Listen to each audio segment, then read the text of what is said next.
إلى حضرة النبي محمد المصطفى رسول الله صلى الله عليه وسلم، ثم إلى أرواح آبائنا وأمهاتنا وشيخنا وأستاذنا، وإلى أرواح أهل القبور من المسلمين والمسلمات والمؤمنين والمؤمنات. سأقول الله لهم الفاتحة. أعوذ بالله من الشيطان الرجيم. الحمد لله رب العالمين، إياك نعبد وإياك نستعين، صراط الذين أنعمت عليهم غير المغضوب عليهم ولا الضالين. السلام عليكم ورحمة الله وبركاته. بسم الله الرحمن الرحيم. الحمد لله رب العالمين، والصلاة والسلام على أشرف الأنبياء والمرسلين وعلى آله وصحبه أجمعين. ربي اشرح لي صدري ويسر لي أمري واحلل عقدة من لساني يفقهوا قولي. سبحانك لا علم لنا إلا ما علمتنا إنك أنت العليم الحكيم. لا حول ولا قوة إلا بالله العلي العظيم. ربنا زدنا علما warzuqna fahman. Kita telah pun habis dalam bab kelebihan tarekat sufiah itu hari, iaitulah sebanyak 40, 20 di dunia, 20 di akhirat. Dan yang akhir sekali kelebihannya ialah orang yang beramal dengan tarekat sufiah ini dapat melihat wajah Qadi Rabbul Jalil di dalam syurga. Nikmat yang paling besar sekali bagi orang yang beriman yang dimasuk dalam syurga.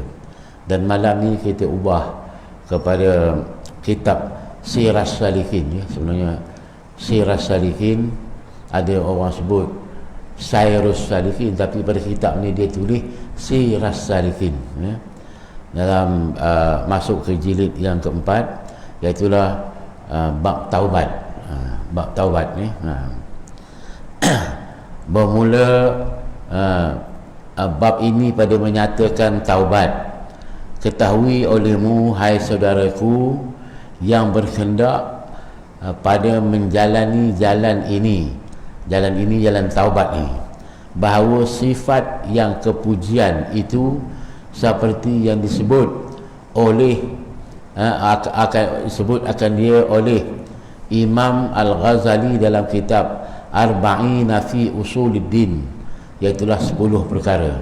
Jadi dalam bab taubat ini, tuan-tuan, Imam Syafi'i dalam kitab dia Arba'ina fi Usuluddin, dia mengkaitkan taubat ini dengan 10 perkara, 10 item.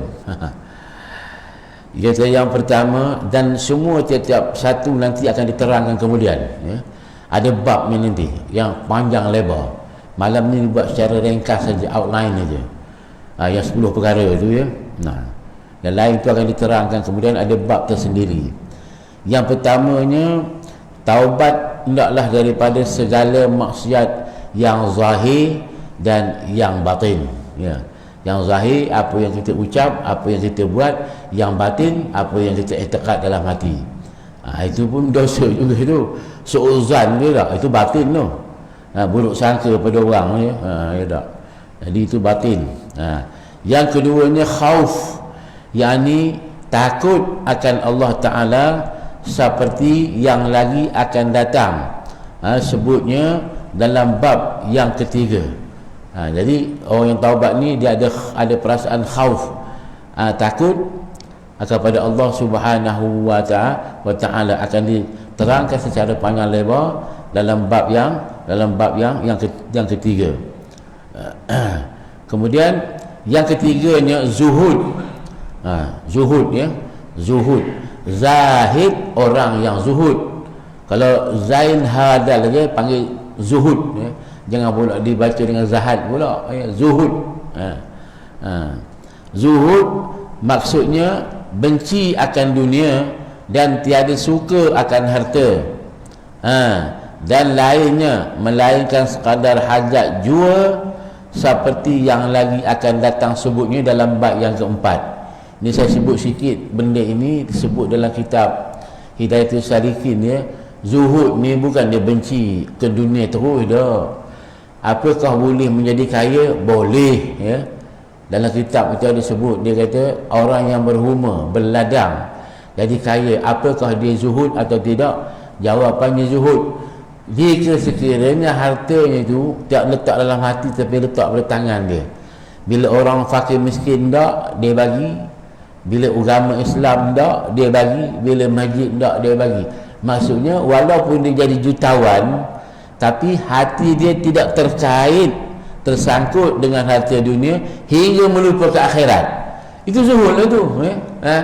Jangan ada orang panggil dalam bab ini. Kadang-kadang banyak orang mengaji ilmu tasawuf, dia tersilap.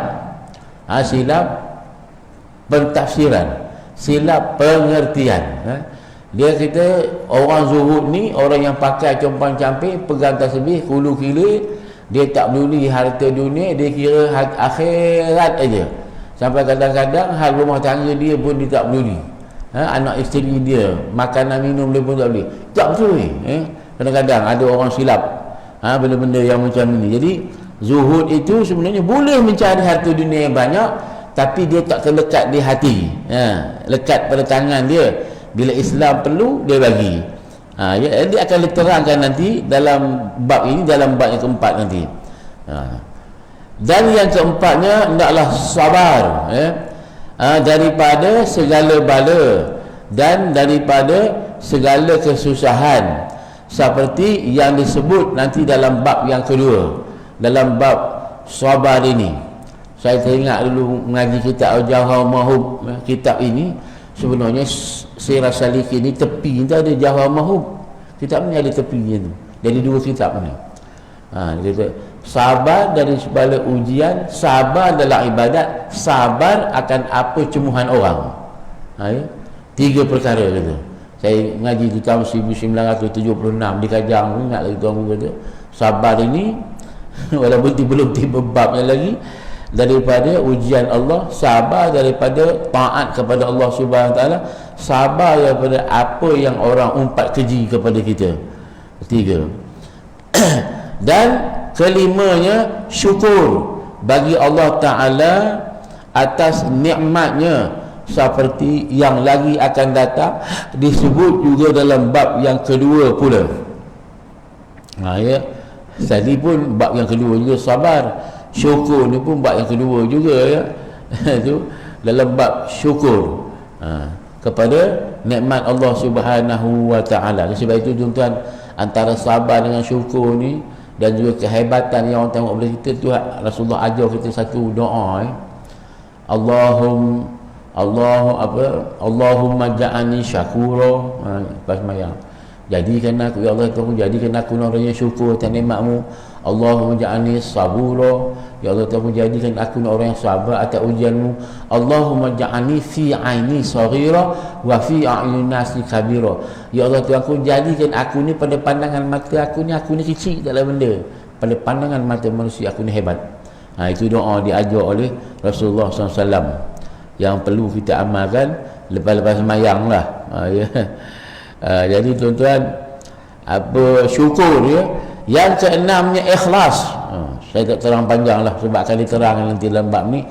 Ikhlas yakni berbuat ibadat semata-mata kerana Allah Ta'ala dan tiada kerana yang lainnya, seperti yang lagi akan datang dalam bab yang ketujuh. Dalam bab yang ketujuh.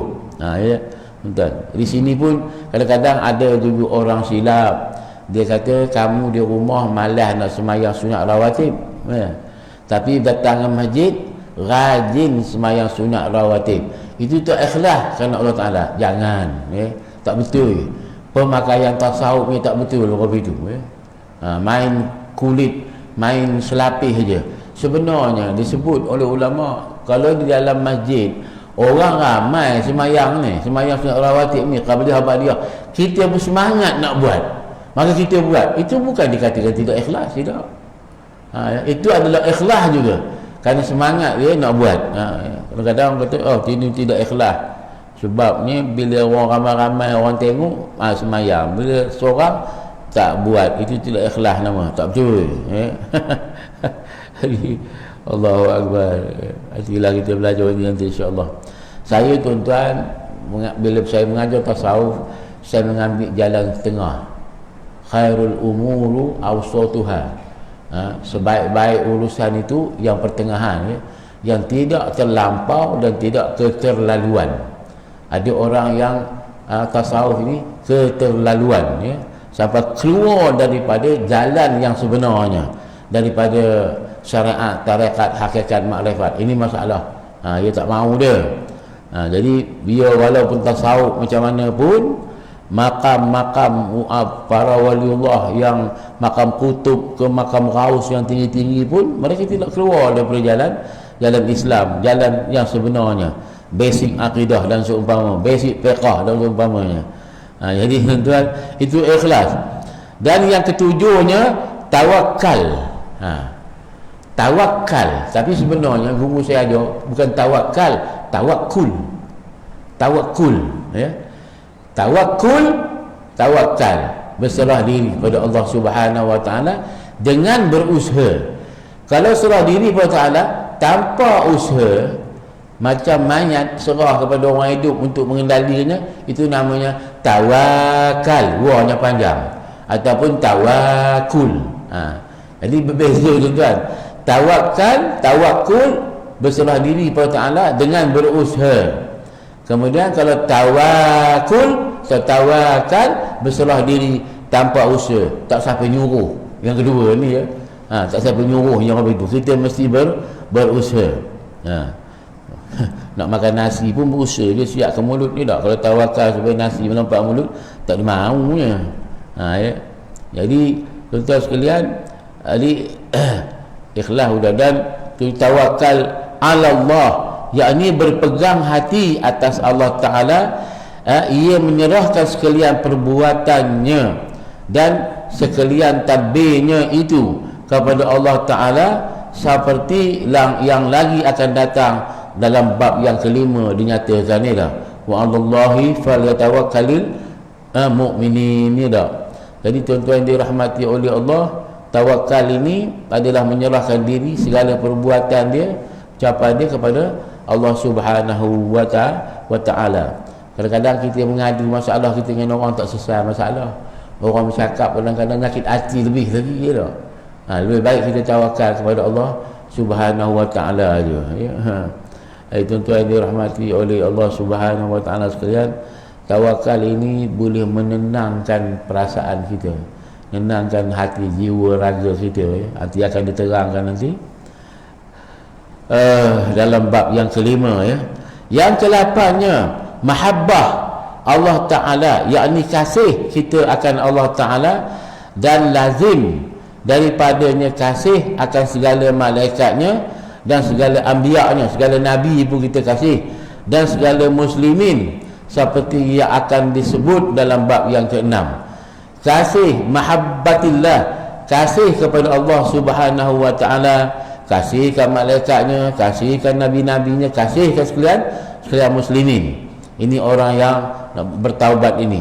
Dan ke-9, redha akan segala qada dan qadarnya. Ya. Qadar, ketentuan Allah. Qada, pelaksanaan ketentuan Allah. Qadar, ketentuan Allah sejak daripada azali. Qadar, ketentuan, pelaksanaan ketentuan itu.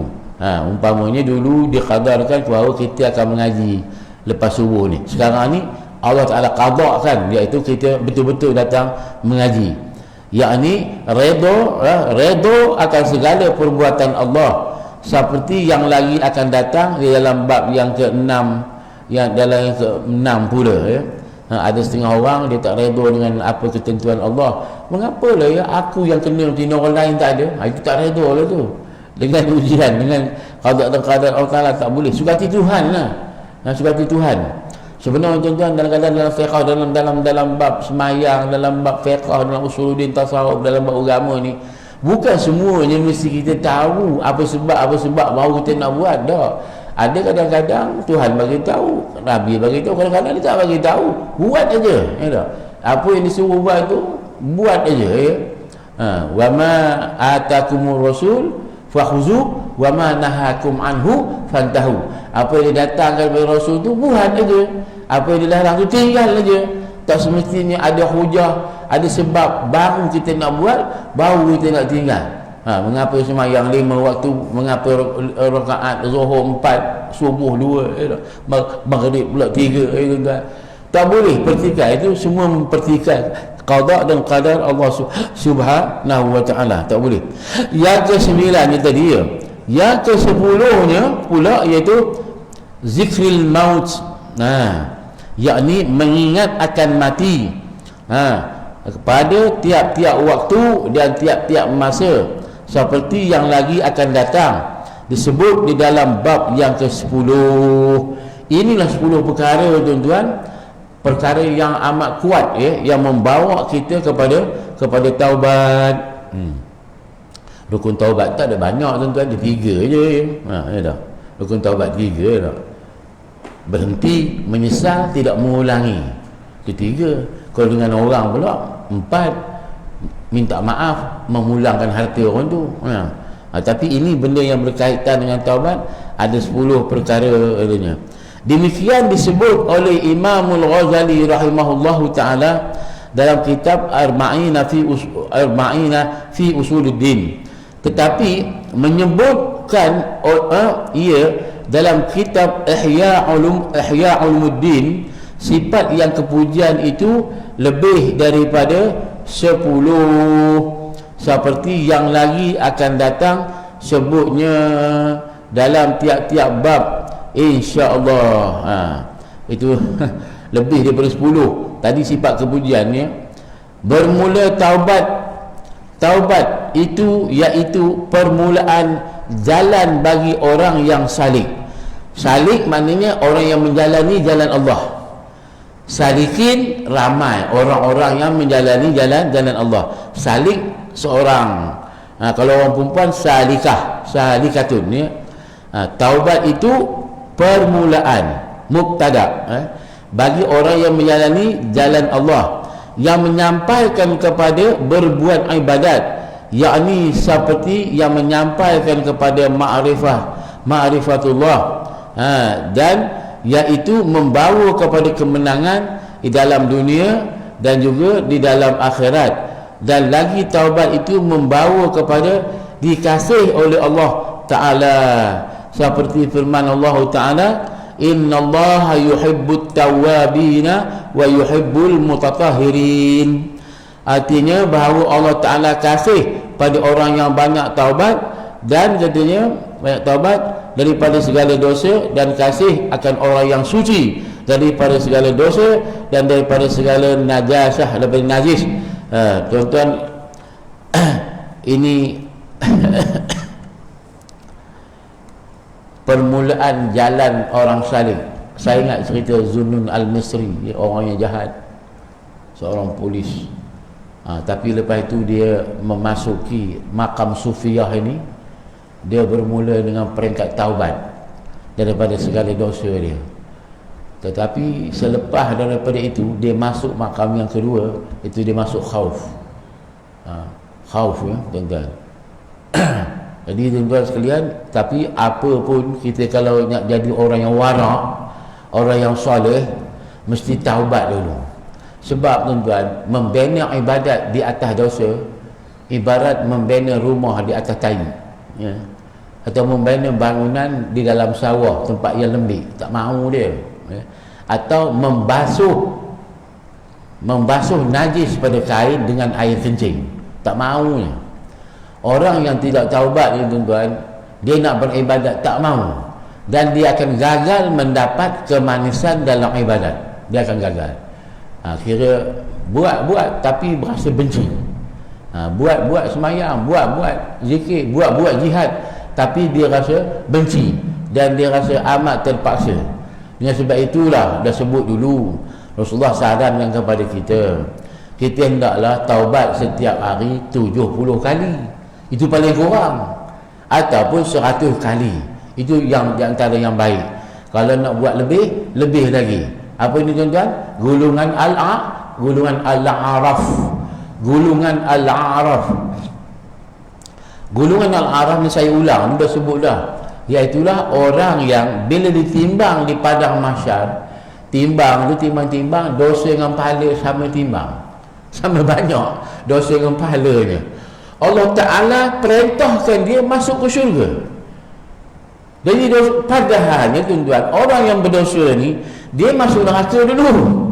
Udah dibembang api neraka, udah habis dosa tadi ni, baru dia keluarkan dan dimandikan dengan air tertentu, baru masuk syurga. Ini tidak, dia terus masuk syurga. Dosa yang ada tadi Tuhan hapuskan. Di hari akhirat pun Tuhan hapuskan. Siapa dia? Itulah yang dipanggil golongan Al-A'raf.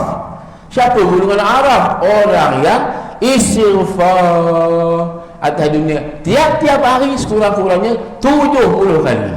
70 kali. Kita dah dulu lalu bahagian apa ni, kelebihan tarekat Sufia. Istighfar tu di antara tarekat Sufia. Selawat atas Nabi di antara tarekat Sufia.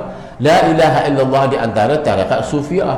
Tarekat yang saya bagi tu pun di antara tarekat Sufia, tuan-tuan. Tarekat Sayyidina Hamzah, tuan-tuan. Buat banyak benda yang kita boleh buat. Orang bersolawat macam umpama seperti barang siapa selawat 100 kali pada malam Jumaat, akan diberikan dia ni sesuatu yang dikehendaki sebanyak 60 perkara di akhirat, 30 perkara atas dunia. Mudah maka berdoa. Kalau 80 kali di siang hari Jumaat, diampunkan dosa dia, dosa kecil 80 tahun ya. Ada tuan-tuan, tetapi tak semestinya 80 selawat atas Nabi, tak semestinya 100, beribu-ribu. Ulama-ulama dulu, ulama sufi kadang sehari sampai 1300 kali selawat atas Nabi. Allahumma salli ala Muhammad wa ala ali Muhammad, masuk keluarga dia, tuan-tuan. Jadi tuan-tuan dirahmati oleh Allah, Allah Ta'ala ni sayang kepada orang yang taubat dan sayang kepada orang yang ni. Kemudian dia kata Nabi sallallahu alaihi wasallam pula bersabda, at-taibu habibullah, at-taibu minaz zambi kama la zambala. Orang yang taubat itu kekasih Allah. Orang yang taubat itu kekasih Allah. Bermula orang yang taubat daripada dosa itu seperti orang yang tiada berdosa. At-taibu minaz zambi kama la zambala, seperti orang yang tiada berdosa. Saya teringat kisah seorang lelaki yang banyak dosanya atas dunia, tuan-tuan. Tiba-tiba di akhirat diberi mimpi kepada keluarga dia bahawa kehidupan dia di alam kubur dalam keadaan yang lapang seluas-luasnya, harum, wangi, kubur di sojana mata memandang. Bila ditanya, mengapakah kamu dapat demikian itu? Rupakan walaupun dia ni jahat, fasik, dia kata sebelum dia mati dia sempat bertaubat. Sebab itu tuan-tuan, saya teringat kisah Hajjaj bin Yusuf As-Saqafi. Apa yang dia tak buat? Orang dia bunuh, ulama dia seksa, dia bunuh, tuan-tuan. Hajjaj bin Yusuf As-Saqafi di dalam kerajaan Umayyah, tuan-tuan ya. Tetapi masa dia nak mati, dikelilingi oleh pembesar-pembesar negara. Lalu dia bersyair, tuan-tuan. Ya Allah, ya Tuhanku, sesungguhnya dosa aku berat, seberat bumi dan langit, dia kata. Jika sekiranya engkau ampunkan dosaku, itulah harapanku. Jika sekiranya engkau kekalkan dosaku, itulah kecacatan diriku di sisimu, ya Allah. Tetapi aku ingin kembali kepadamu dengan bertaubat kepadamu, ya Allah. Apakah engkau tidak menerima taubat orang yang ingin kembali kepadamu dengan tiada berdosa? Menangis pembesar-pembesar negara keliling dia. Hajjaj bin Yusuf As-Saqafi, walaupun zalim dalam kepimpinan ni, tuan-tuan, tapi nak mati dia sempat bertaubat, tuan-tuan ya. Sempat bertaubat.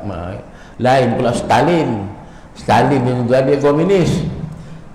Dia ateis, tak mau mengaku adanya Tuhan. Tetapi masa dia nak mati, dia menyebut nama Tuhan. Oh God, kata dia. Wahai Tuhan. Pembesar heran. Apa pasal dia kata kamu sebut nama Tuhan? Bukan kita ni ateis.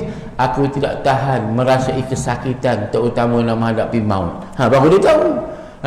Seorang, tuan-tuan, saya seorang daripada juruterbang Jerman, membawa fighter jet pejuang, tuan-tuan, dalam peperangan dunia yang kedua, dia tembak kali kapal terbang dia, jet dia kena tembak, kena tembak, maka tiada harapan jet dia kali ini akan selamat.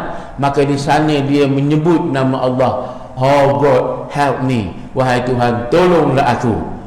Kedengar seruan ini melalui rangkaian radio dia ke towers, tempat kawalan tu kan. Jadi pasal apa disebut nama Tuhan? Sebab dia tak ada tempat nak mengadu lagi dah. Melainkan sudahnya ke Tuhan juga. Kita ni tuan kadang-kadang kita action ego, tak ingat Tuhan. Bila kita kaya, kita senang, kita berpengaruh je. Tapi bila tak ada tempat untuk kita nak mengadu tuan-tuan, kita akhirnya akan ingat Tuhan juga. Jadi at-taibu minaz zambi kama la zambalah, innallaha yuhibbut tawwabin. Tuhan kasih kepada orang yang taubat ini tuan-tuan. Kata Imam Al-Ghazali rahimahullahu taala, ketahui olehmu bahawasanya atas taubat itu ibarat daripada makna yang bersusun-susun pada 3 perkara. Pengajaran daripada taubat itu tuan-tuan, dia kata bersusun daripada 3 unsur, 3 perkara. Pertama ilmu, kedua hal, ketiga perbuatan. Ilmu, hal keadaan dan perbuatan. Artinya maka ada pun ilmu itu, iaitu mengenal akan mudarat segala dosa itu dan keadaan dosa itu, mendinding antara hamba Allah dan antara tiap-tiap kekasihnya.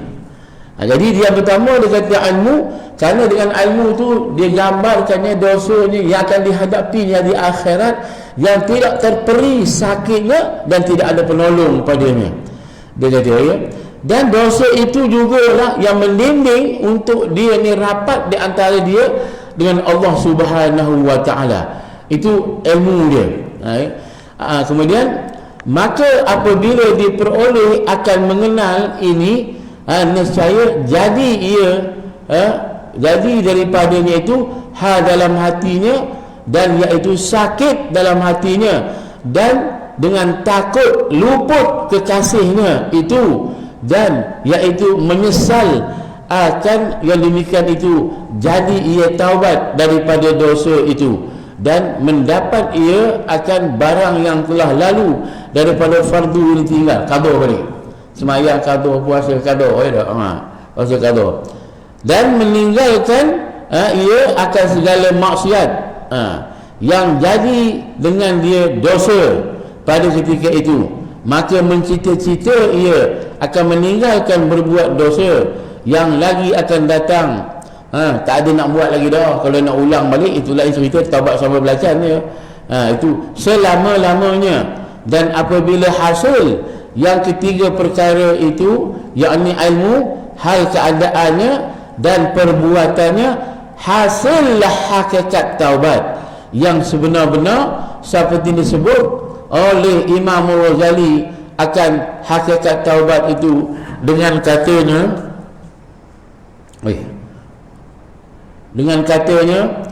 maka hakikat taubat itu meninggalkan dosa pada ketika itu, yakni meninggalkan maksiat yang dikerjakan pada ketika itu juga, dan mencita-cita ia bahawa tiada sekali kembali ia hendak mengerjakan maksiat yang lagi akan datang, dan mendapatkan ia akan barang yang telah ditinggalkan di masa yang telah lalu daripada sembahyang lain-lainnya. Ya tuan-tuan, jadi taubat ini macam disebut selalu kita dengar, iaitu meninggalkan segala kejahatan yang kita buat, menyesal, tidak bercita-cita mengulanginya. Dan tuan-tuan, apa-apa yang telah kita tertinggal dulu, hendaklah kita qada wajib.